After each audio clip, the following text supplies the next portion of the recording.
Friends, doctor Manish here, consultant oral and maxillofacial surgeon. हमारे साथ हैं रमाशंकर जी। और अच्छा रमाशंकर जी, बताइए कि हम लोग कैसे मिले थे पहली बार?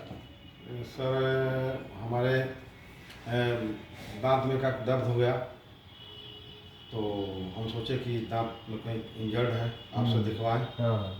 तो आप नाम भी आपका सुने थे कि आप एक अच्छे डॉक्टर हैं। अच्छा। और जुआ डॉक्टर हैं, तो इसलिए यही सोच कर हम आपके पास आए। नॉर्मल दांत दिखाने आए थे? नॉर्मल दांत दिखाने आए अच्छा, थे। दांत में दर्द ज़्यादा था या हल्का था?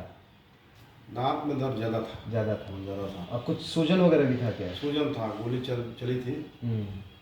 तो सूजन भी था। और उसके चलते कुछ सूजन हो गया, तो हम लोग वही मान कर चलते थे कि दांत वगैरह में दर्द है।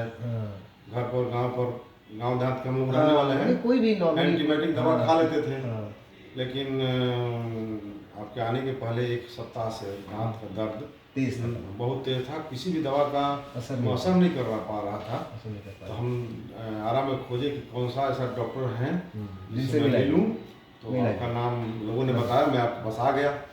तो जब मैंने पहली बार आपका एक्सरे किया, एक छोटा सा एक्सरे जो हम लोग जिसको हम लोग टेक्निकली IOPA बोलते हैं, या RVG पे लैपटॉप पे जो डेंटल एक्सरे नॉर्मली होता है वो मैंने किया। और मैंने, आप शायद तब अंदर ही थे, एक्सरे वाले रूम में थे, तो मैंने देखते ही फिर जो आपके साथ आए थे उनको बताया कुछ। और जब मैंने ये डिटेल बताई कि हाँ नहीं ये छोटी चीज़ नहीं है, गंभीर चीज़ है काफ़ी, तो नॉर्मली आदमी इसको मतलब पहला बार तो शॉक में लेता है और विश्वास नहीं कर पाता। तो मतलब आपको जब मैंने ये पहली बार बताया तो आपने यकीन कैसे कर लिया? ये ऐसा भी हो सकता था कि मैं घर से ही चला था, आपका नाम सुना था, और यहाँ आकर के अकस्मात कहिए कि आपके जितने भी आप बताए, जितनी भी मतलब बीमारियाँ या जो भी आप हमारे अंदर जो भी कमियाँ दर्शाए इस दांत के अंदर, मुझे पूर्ण विश्वास हुआ कि सही होगा। और नॉर्मली आपने तो कहा कि आप एक बार एम्स में दिखवा लीजिए, लेकिन हमने कहा कि नहीं, दिखवाएंगे तो ऑपरेशन कराएंगे तो आप ही से, और दिखवाएंगे तो आप ही से। मैंने एक्चुअली इनको पहले से आपसे कोई मेरा संबंध नहीं था। एक्चुअली मैंने जब इनका एक्सरे किया, IOPA किया, तो बोन डिजेनेरेशन काफ़ी ज़्यादा था, तो मुझे सस्पेक्ट हो गया उस टाइम में कि इनको सिस्ट हो रहा है, और पीछे के जो राइट साइड वाला पोर्शन है वो पूरा बोन डैमेज था। लेकिन बट IOPA जो हमारा नॉर्मल एक्सरे होता है, जो हम लोग लैपटॉप में लेते हैं, RVG बोलते हैं उसको, तो उसमें बहुत क्लियर आता नहीं। फिर उसके बाद मैंने बोला कि अच्छा ठीक है, एक बड़ा एक्सरे जिसको हम लोग OPG बोलते हैं वो करवाया। उसमें कंफर्म हो गया कि हाँ जो सिस्ट है काफ़ी बड़ा है, डेंटिजरस सिस्ट था, और काफ़ी बड़ा था। पूरा इनका जो नीचे वाला जबड़ा था उसकी पूरी हड्डी इन्वॉल्व थी, ब्रेन के नीचे तक ये जाके फिट होती है, वो पूरी हड्डी इन्वॉल्व थी। फिर मैंने इनको बताया कि ये सिस्ट है, इसकी सर्जरी होगी और जो भी होगा। और आपको मैं CT स्कैन दिखाता हूँ आप लोगों को, काफ़ी बड़ा एक्चुअली ये 3D CT स्कैन है। इसमें तो थोड़ा कम दिख रहा है, रिकन्स्ट्रक्शन के बाद बहुत सारी जो इंटरफेयरिंग बोन्स होती है वो भी आ जाती हैं। ये पूरी जो हड्डी है ये बिल्कुल यहाँ से यहाँ बिल्कुल गल चुकी है। नॉर्मली ये काफ़ी बड़ी होती है, ऐसे ये होता है, और काफ़ी बड़ी हड्डी होती है।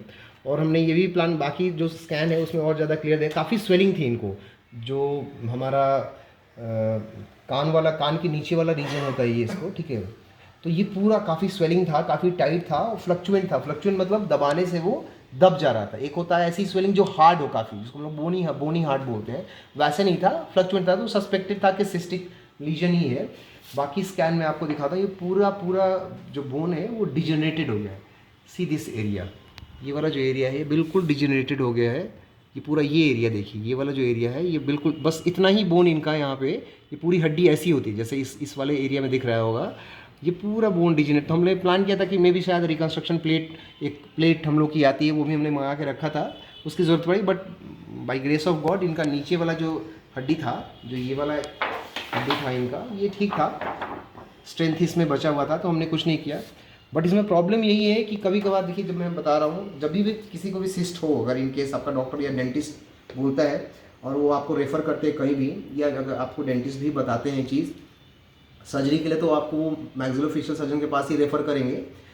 तो इसमें कई बार हमेशा चांसेस होता है कि रिकरेंस हो, मतलब दोबारा होने का, ये इसका ऐसा बिहेवियर ही है। तो जिससे जहाँ भी आप सर्जरी कराते हैं, आप उनके कांटेक्ट में एटलीस्ट 5 इयर्स तक मिनिमम बने रहें, और हर कुछ दिन पे एक्सरे करा के देखते रहें, या कोई भी चेंजेस आता है तो देखते रहें, मतलब अपने डॉक्टर से कंसल्ट में रहें। कोई बड़ी चीज़ नहीं है ये, दोबारा भी सर्जरी हो जाती है, या कई बार जब एक दो बार रिकरेंस हो जाता है तो हम लोग क्लोजर करने की जगह, मतलब पहली बार में ही मांस को टाँका दे के बंद नहीं करते, फिर हम लोग कई बार ड्रेसिंग भी चलाते हैं, या इन केस अगर वो भी फेल हो जाए तो पूरा हड्डी काटना पड़ता है। बट नॉर्मली ऐसा बहुत कम केस में ही होता है। अगर सिस्ट हो तो, ट्यूमर हो या कैंसर हो that is a different thing, but cyst के केस में बात कर रहा हूँ तो कई बार ड्रेसिंग चलाने के बाद वो ठीक हो जाती है, या कभी कभी रिसेक्शन करना पड़ता है या काटना पड़ता है, तो वो लास्ट की बात है। बट मेरे कहने का कंसर्न सिर्फ इतना है कि ऐसा नहीं कि आपका ऑपरेशन हो गया तो आप भाग लिए और मतलब दोबारा कांटेक्ट में नहीं, क्योंकि तब क्या होगा कि अगर वो रिकरेंस होता है तो फिर डैमेज ज़्यादा होगा और फिर तब बोन काटने की नौबत ज़्यादा आ जाएगी। हो सकता है कि पूरी हड्डी काटनी पड़े, फिर पैर की हड्डी, हम लोग पैर का एक हिस्सा का हड्डी निकाल के उसको रिकन्स्ट्रक्ट करते हैं, तो उसकी नौबत ना आने पाए। तो अभी 1 महीना इनको सर्जरी किए हो गया। अभी अभी कैसा फील हो रहा है? जो भी अभी दिक्कत आपने थोड़ा बहुत बताया वो भी बताना है, और जो फील कर रहे हैं वो भी बताना है। बहुत अच्छा फीलिंग हो रहा है, नॉर्मल फीलिंग।